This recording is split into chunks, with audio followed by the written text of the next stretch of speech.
स्वागत है आप सभी का हमारे एक और नए वीडियो में। अगर आप भी 2026 में सीयूटी दे रहे हैं और यूनिवर्सिटी ऑफ हैदराबाद यानी कि आपका जो हैदराबाद यूनिवर्सिटी है उसका आप टारगेट करना चाहते हैं, जो कि एक one of the best central university है, तो अगर आप उसको टारगेट कर रहे हैं तो ये वीडियो आपके लिए बहुत ज़्यादा हेल्पफुल है, क्योंकि इसमें मैं आप सभी को एडमिशन प्रोसेस के साथ कट ऑफ और कौन कौन से कोर्सेज अवेलेबल है, फीस स्ट्रक्चर क्या है, वो सारे डिटेल्स आपको प्रोवाइड करूँगा। तो आप जो है वीडियो को एंड तक देखिए, ताकि आप अगर इस यूनिवर्सिटी को टारगेट कर रहे हैं तो कोई भी डिटेल आप जो है मिस ना करें। ठीक है, तो चलिए वीडियो में आगे बढ़ते हैं। और सबसे पहले मैं आपको बता दूं कि आप सीयूटी का प्रिपरेशन कर रहे हैं तो आपके पास जो है ई बुक्स होना बहुत ज़रूरी है, क्योंकि ई बुक्स सस्ते होते हैं।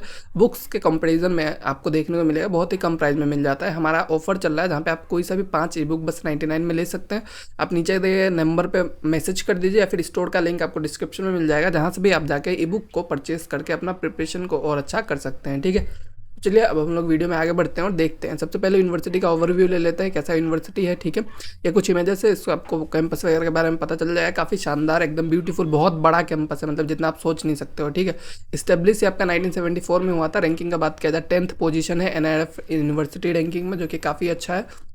और कैंपस साइज़ का बात किया जाए तो आपका मेसिव 2300 एकर्स का कैंपस है इसका हैदराबाद में। ठीक है, 2300 एकर्स मतलब आप समझ रहे हैं, बहुत सारा जो मतलब प्राइवेट यूनिवर्सिटी होता है उनका 100-150 एकड़ का कैंपस होता है, इसका 2300 एकर्स का कैंपस है, बहुत बड़ा है। ठीक है, तो वहाँ पे मतलब रिसर्च के लिए भी एरिया एलोकेट किया गया है, तो मतलब आपको पूरा में घूमने का मौका नहीं दिया जाएगा ऑब्वियसली। ठीक है, तो वो जो है कैंपस काफ़ी बड़ा है यूनिवर्सिटी का, आपको पता चल गया। ठीक है और उसके बाद यहाँ पे एक और चीज़ है, एक और एडवांटेज आपको देखने को मिलेगा यूनिवर्सिटी ऑफ हैदराबाद में, कि यहाँ पे जो कोर्स स्ट्रक्चर है ना, जितने भी कोर्सेस है, almost all courses offered at the UG level are 5 year integrated program. ठीक है, मतलब BA + MA, BSc + MSc, मतलब कि आपको मान लीजिए BA करने जाना है। ठीक है, तो आपने BA करने हिस्ट्री में गए तो BA के साथ आपको MA भी मिल जाएगा वहाँ पे। ठीक है, और अगर BSc करने गए तो MSc भी मिल जाएगा। बट केमिस्ट्री में ऐसा नहीं है, केमिस्ट्री में बस BSc केमिस्ट्री है, बट बाकी जितने भी कोर्सेस है मैक्सिमम सब में आपको पूरा UG और PG दोनों मिल जाएगा। तो आपको इससे फ़ायदा ये होगा कि आपने UG के लिए एडमिशन लिया, उसके बाद आपका PG भी निकल गया। ठीक है, तो अब मतलब उसको बाद में आपको फिर से CUT PG नहीं देना पड़ेगा, फिर से मतलब सोचना नहीं पड़ेगा कहाँ एडमिशन लेना है, क्या करना है,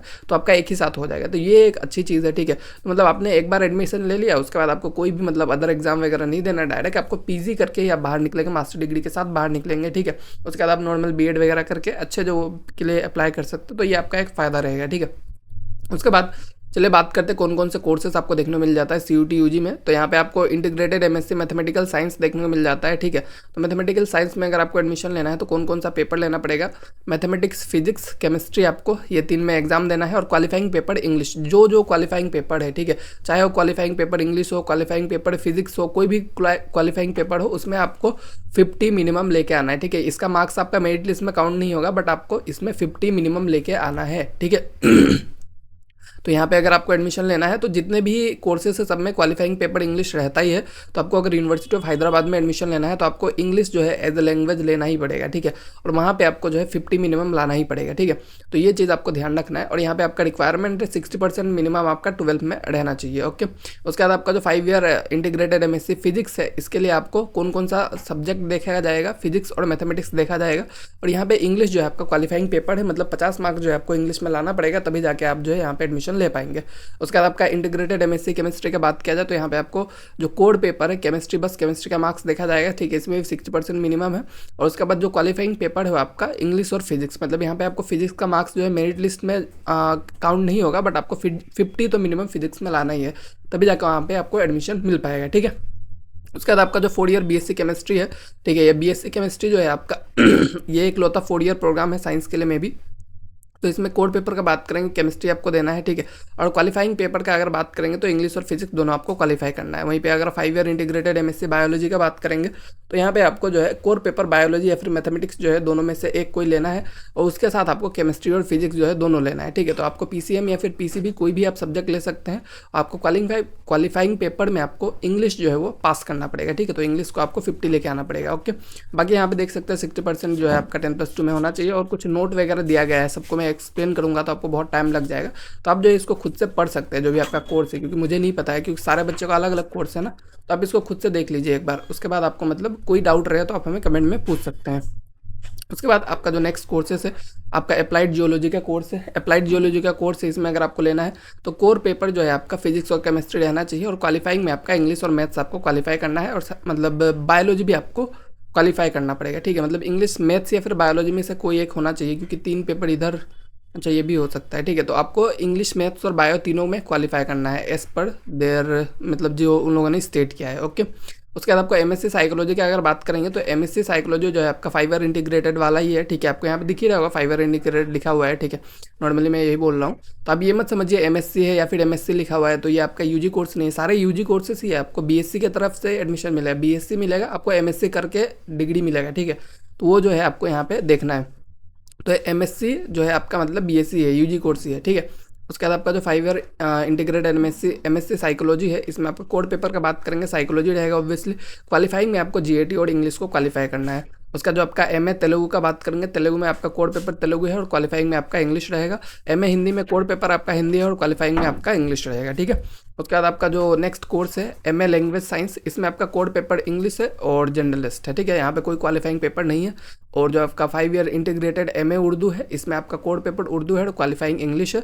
और सेम एमए फिलोसफी के लिए भी कोड पेपर आपका जनरल टेस्ट है और क्वालिफाइंग पेपर इंग्लिश है, ठीक है। तो जहाँ पे क्वालिफाइंग पेपर है उसमें आपको मिनिमम 50 मार्क्स लेके आना है, ये चीज़ आपको ध्यान रखना है।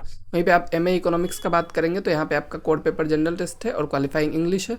और एमए हिस्ट्री में भी कोड पेपर जनरल टेस्ट है, क्वालिफाइंग इंग्लिश है। और आपका जो एमए पॉलिटिकल साइंस है इसमें भी जनरल टेस्ट है, सोशियोलॉजी में भी आपका जनरल टेस्ट है और एंथ्रोपोलॉजी में भी आपका जनरल टेस्ट है। जो आर्ट के कोर्सेज है उनमें आपको जनरल टेस्ट का एग्जाम देना है, उसके बेसिस पे ही आपका मेरिट लिस्ट जो है वो प्रिपेयर किया जाएगा, ठीक है। तो ये चीज़ जो है आपको आई थिंक समझ में आ गया होगा। तो जो भी कोर्सेज था मैंने आपको बता दिया कि कौन कौन से कोर्सेज आपको यहाँ पे ऑफर किए जाते हैं।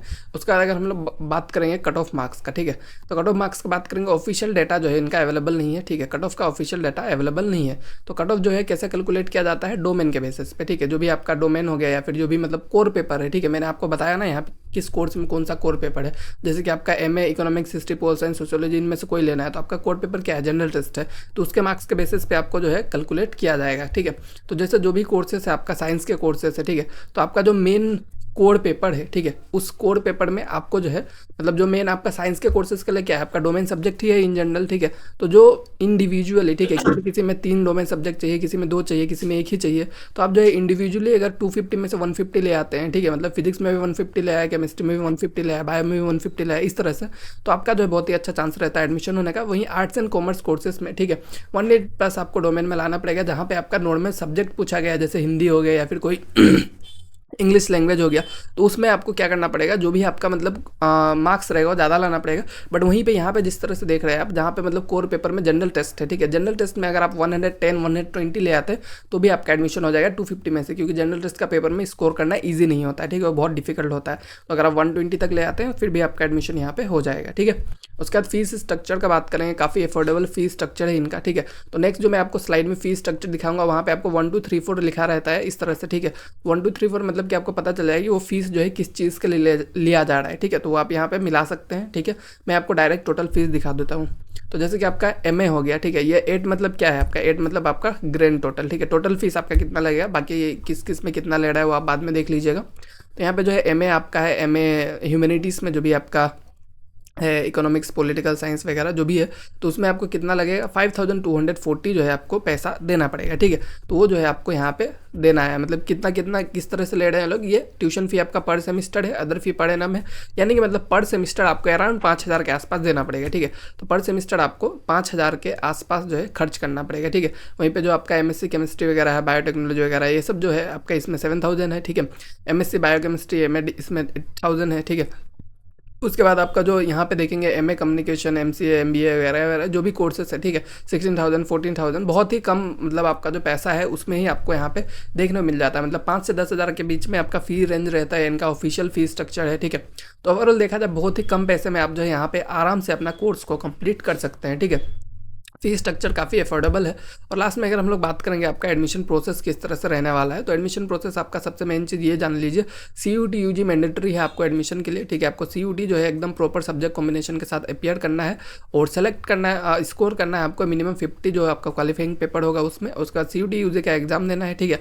सीयूटी का एग्जाम नहीं देंगे तो आपको एडमिशन नहीं मिल पाएगा, ठीक है। उसका रिजल्ट का वेट कीजिए, रिजल्ट जब आ जाएगा तो जो यूनिवर्सिटी ऑफ हैदराबाद है उसका एप्लीकेशन फॉर्म आएगा, उसको आपको फिल करना है। फिल करने के बाद क्या होगा, वो लोग मेरिट लिस्ट जो है वो रिलीज़ करेंगे, मेरिट लिस्ट जो होता है रिलीज़ करेंगे। उसके बाद आपको जो भी है, ठीक है, जो भी कैंडिडेट का नाम जो है वो मेरिट लिस्ट में आता है उन लोगों को इन्विटेशन आएगा, ठीक है। उनका मतलब जिनका कट ऑफ मार्क्स से ऊपर जाता है उनको इन्विटेशन दिया जाएगा।